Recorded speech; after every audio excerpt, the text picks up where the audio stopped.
ಸ್ನೇಹಿತರೆ, ಯಾರೀ ಅನನ್ಯ ಬಿರ್ಲಾ? ಯಾಕೆ ಈಕೆಗೆ ಸದ್ಯ ದೇಶದಲ್ಲಿ ಅಷ್ಟೊಂದು ಕ್ರೇಜು? ಬನ್ನಿ ಸ್ನೇಹಿತರೆ, ಕ್ವಿಕ್ ಆಗಿ ನೋಡ್ಕೊಂಡು ಬರೋಣ. ನಿಮಗೆ ಗೊತ್ತಿರಲಿ, ಈಕೆ ಸುಮಾರು 25,000ಕ್ಕೂ ಅಧಿಕ ಜನರಿಗೆ ಉದ್ಯೋಗ ನೀಡಿದ್ದಾಳೆ. ಸುಮಾರು 50 ಲಕ್ಷದಷ್ಟು ಕುಟುಂಬಗಳಿಗೆ ಸಾಲ ನೀಡಿದ್ದಾಳೆ.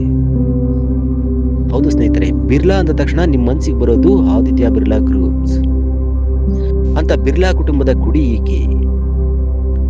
ಈಕೆಯ ಮನೆತನ ದೇಶದ ಟಾಪ್ 10 ಸಿರಿವಂತ ಕುಟುಂಬದಲ್ಲೊಂದು. ಈಕೆ ಹುಟ್ಟಿದ್ದು ಬೆಳೆದದ್ದು ಎಲ್ಲ ಮುಂಬೈನಲ್ಲಿ.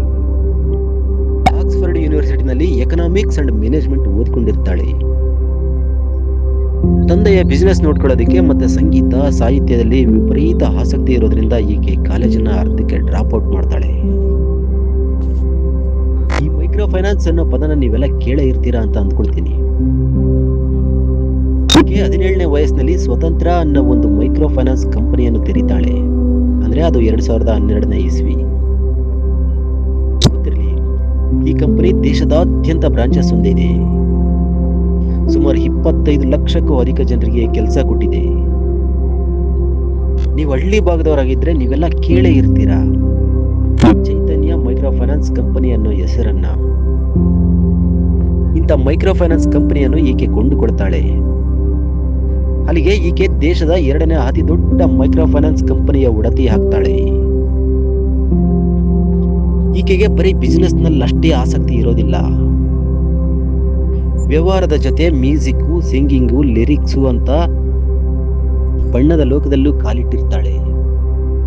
ಕೆಲವು ಆಲ್ಬಮ್ ಸಾಂಗ್ಗಳನ್ನು ಸಹ ಈಕೆ ಮಾಡಿದ್ದಾಳೆ. ಅಷ್ಟೇ ಅಲ್ಲ, ಬಿರ್ಲಾ ಸ್ಟುಡಿಯೋ ಅಂತ ಒಂದು ಸಿನಿಮಾ ಪ್ರೊಡಕ್ಷನ್ ಸಂಸ್ಥೆಯನ್ನು ಸಹ ಸ್ಥಾಪನೆ ಮಾಡಿದ್ದಾಳೆ. ಸ್ನೇಹಿತರೆ, ದೇಶದ ಟಾಪ್ 10 ಸಿರಿವಂತರಾಗಿದ್ದರೂ ಸಹ ಇವ್ರ ಬಗ್ಗೆ ಜನ ಅಷ್ಟಾಗಿ ತಲೆ ಕೆಡಿಸಿಕೊಂಡಿರೋದಿಲ್ಲ. ಅದು ಯಾವಾಗ RCB ಅನ್ನೋ ಮಾಯಾ ಜಿಂಕೆಯ ಹಿಂದೆ ಬಿದ್ರೋ ನೋಡಿ, ಜನ ಇನ್ನಿಲ್ಲದಂತೆ ಆರಾಧಿಸೋಕೆ ಶುರು ಮಾಡಿದ್ರು. ಒಂದೇ ದಿನ ಸುಮಾರು 20 ಲಕ್ಷದಷ್ಟು ಜನ ಫಾಲೋ ಮಾಡಿದ್ರು. ಸ್ನೇಹಿತರೆ, ಶಿಲ್ಪಾ ಶೆಟ್ಟಿ, ಪ್ರೀತಿ ಜಿಂಟಾ, ಕಾವ್ಯ ಮಾರನ್ ಇವ್ರಿಗೆಲ್ಲ ಪ್ರಾದೇಶಿಕತೆಯನ್ನು ಮೀರಿ ಅಭಿಮಾನಿಗಳಿದ್ದಾರೆ. ಅವರೆಲ್ಲರನ್ನು ಒಂದೇ ಲುಕ್ ನಲ್ಲಿ ಓವರ್ಟೇಕ್ ಮಾಡಿದಾಕೆ ಈಕೆ. ಸ್ನೇಹಿತರೆ, ಅಂದಾಗೆ ಈಕೆ ಕುಮಾರ್ ಮಂಗಳಂ ಬಿರ್ಲಾ ಇವರ ಮಗಳು.